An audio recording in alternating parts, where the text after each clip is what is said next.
At the right time, God is going to bring you into what He's already prepared.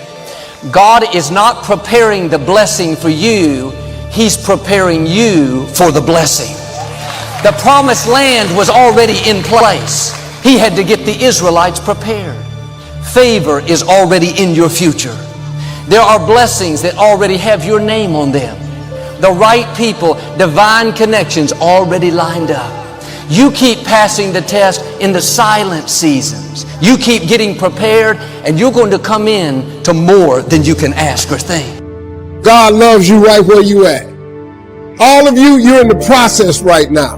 You're in the process of becoming what God wants you to be. See, the reason you wake up every day is because God ain't through with you yet. Because He still has something for you that you've yet to receive. But you have to start living your life in expectation. You have got to start expecting great things to happen for you in order for it to happen. It is the law of attraction. It is real. It is nothing fake about it. A man is as he thinketh.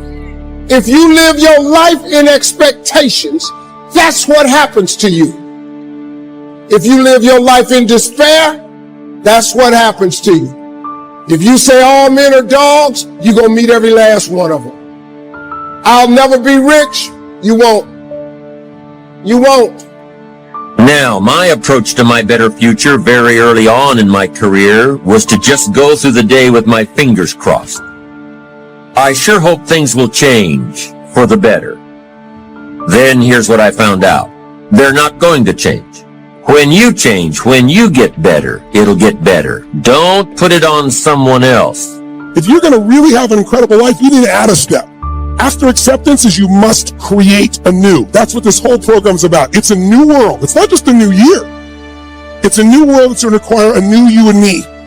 We got to find a bigger and better part of ourselves, so no matter how big the challenge is, we know that who we are is more than anything that can be done to us. And we know we can find the way.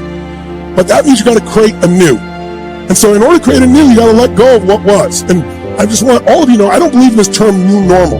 There is no normal. The world is always going through cycles.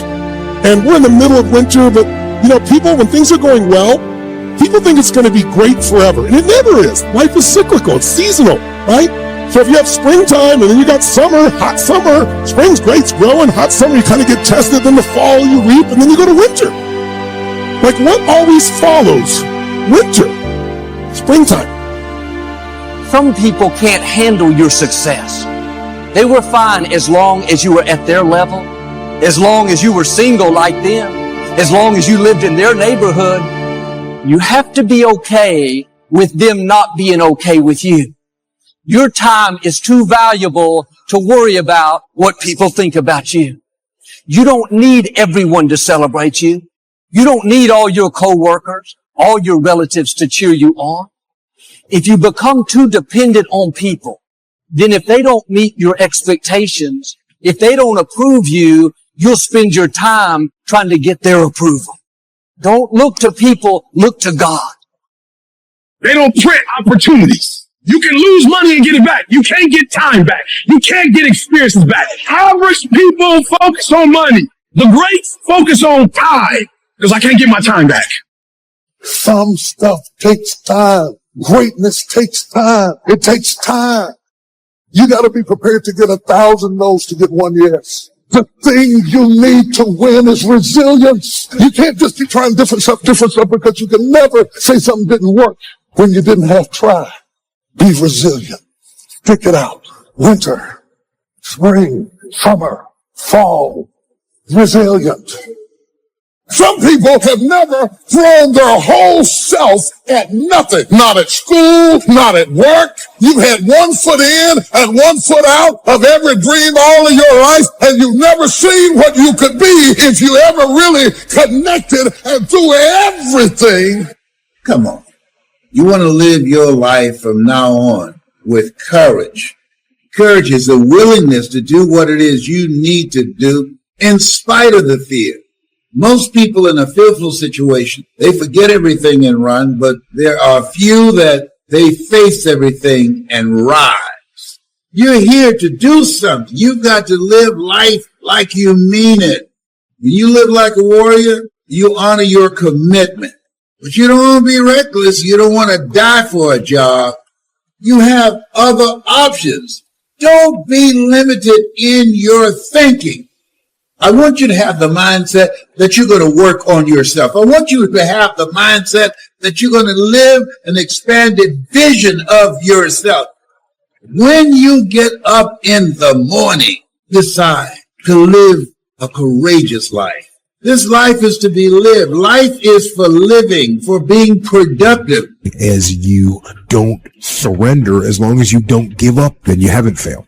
If you get beat, unless you're dead, you are not defeated. And you have not failed. What you've done is you've learned. So get up and go get after it. You don't have control of the constellations. Learn some new skills. You have control over that. And if you don't, that's your fault. You've got to take personal responsibility. You've got to be self-reliant.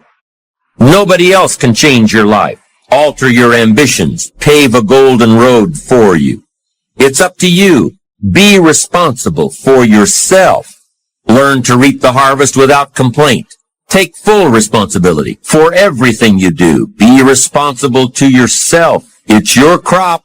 Possibilities are always surrounded by challenges. You got to get through the challenges to get to the possibilities. But it's worth it. It's kind of like a Tootsie Roll. You got to get through the hard stuff so you can get to the good soft stuff. That's the way it is with life. That's the way it is with possibilities. Living a dream, changing your life, is hard. It's hard. When you lose all your money, when you've given it the best that you have, when you have some major setback, it's hard. A setback is a setup for a comeback. You must be willing to do the things today others won't do in order to have the things tomorrow others won't have. You've heard it. Trouble does not last always. You've heard it. James Cleveland come forth. Lord, help me to hold out. Please, Sir Jesus, not please, Sir Jesus. Please, Sir Jesus, until my change comes. Let me tell you something of it here. And it's going to come. Don't ask when. It will come when it comes. That's when it comes. And the key is, therefore, take unto you the whole armor of God, that ye may be able to withstand in the evil place. Is keep the faith, baby. Keep the faith. As Adam Clayton Powell would say, keep the faith that this too shall pass. Keep the faith that you are more than a conqueror. Keep the faith that is greater is he that is in you than he that's in the world. Keep the faith that you have the power to snatch victory from the jaws of defeat. Keep the faith. In spite of what is said to you. In spite of. You got a work to do. You deserve to be happy, and I can tell you, when you keep the faith, Joseph Campbell talks about the long, dark journey of the soul, that when you keep the faith, that which you want will come to you and reveal its secrets and will bring people in your life that will bless you, that will bring opportunities to you that eye has not seen, ear has not heard, nor has entered the heart of mankind what God has in store for you. I'm telling you what I know. Having a mindset of doing the things that you want to do and being positive and optimistic about that in spite of the fact that you don't have the money, in spite of the fact that you don't have the resources, and in spite of the fact that you might be down on your luck right now, and in spite of the fact that you might be growing through an illness. I've gone through that. There are a lot of in spite ofs that we want to take a stand against and not allow those things to rob us of the things that we deserve in life. I'm so thankful. I was 9 days in University Hospital at Ohio State and didn't even know. My oncologist said, man, when I came to see you, you were messed up. When I came to see you, Serena and Calvin were calling your other children to say, we don't think Dad is going to make it. I said, wow. The difference between people who blow up and the people who kind of stay stagnant is they never own it. When somebody calls you and there's a challenge and you start pointing the finger, you'll never get to the next level. So I notice what happens is there are two groups of people. You got a boy or girl or a man or a woman. What boys do is they point the finger at other people. That's what boys do. That's what girls do. Right? And I get it. It's a lot of stress. It's a lot of pressure, right, to make your dreams become reality. So every day there's opportunities, right? And you have these opportunities. And each opportunity is going to either take you to the next level or you're going to have to go back to go. I'm just being real. When you shake the dice, you either move forward or you got to go back to go. When there's conflict, I want you to look at it real plain. And I want you to say, do I throw people under the bus or do I take responsibility? Now, you can continue to throw people under the bus. It's all good. Nothing wrong with that. Because that's a lot of pressure. And you shouldn't ask a 13-year-old to do what a 33-year-old is supposed to do. I get that. I'm not mad at you. But understand every time you point the finger that what you say to your dreams and goals is like, I'm about to put you on hold. You got to take ownership. So no matter what happens when you come to ET, I promise you, even if it's your fault, I'm not going to say it's your fault. Why? Because as soon as I say it's your fault, I give you the power.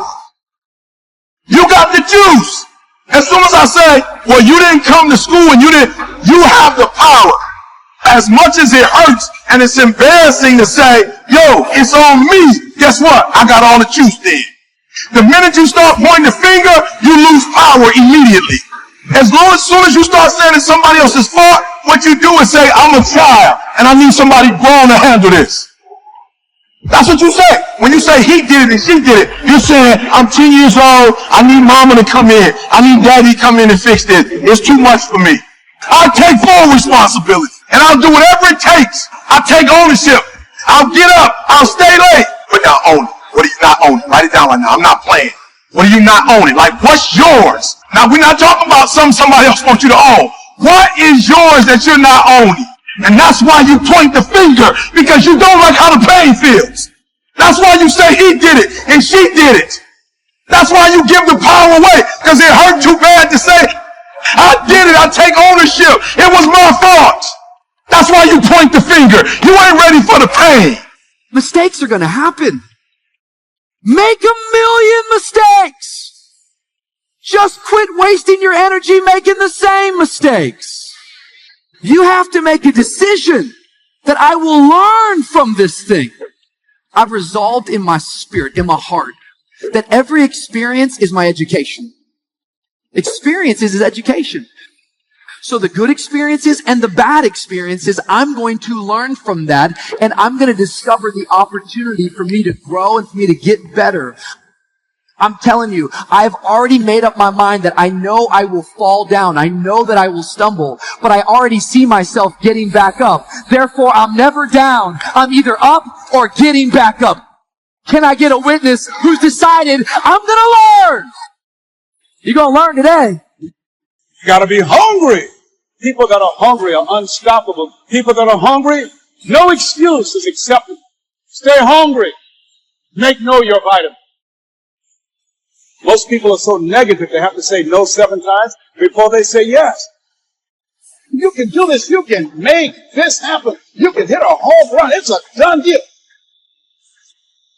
I want to leave a legacy. Mine is I refuse to die an unlived life.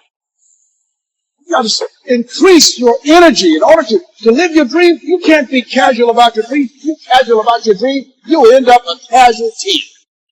People that make it in this life, they look around for the circumstances that they want, and if they can't find them, they create them. If you want a thing bad enough to go out and fight, to work day and night for, to give up your time, your peace, and sleep for, if all that you dream and scheme is about it, and life seems useless and worthless without it, and if you gladly sweat for it and fret for it and plan for it, and lose all your terror of the opposition for it, and if you simply go after that thing that you want with all of your purpose, strength and sagacity, faith, hope, and confidence, and stern pertinacity, if neither cold poverty, famine, sickness, or pain of body and brain can keep you away from the thing that you want, with the help of God, you'll get it. Get some coaching. Now, why would I suggest that? Well, I had a friend the other day told me he practices in the mirror all the time. I said, and you have untrained eyes looking back at you. Serena Williams is the best and most dominant tennis player in the history of tennis. and she has a coach. Tiger Woods has a coach. Muhammad Ali said, I'm the greatest, and he never won a championship without Angelo Dundee. Michael Jordan, he never won a championship without Phil Jackson as a coach. You can't see the picture when you're in the frame. Find a coach, someone that can help you deliver the message that you want to deliver, someone that can strengthen you in the areas where you're weak, someone that can help you bring your story out and create an experience with an audience so you can transform them individually.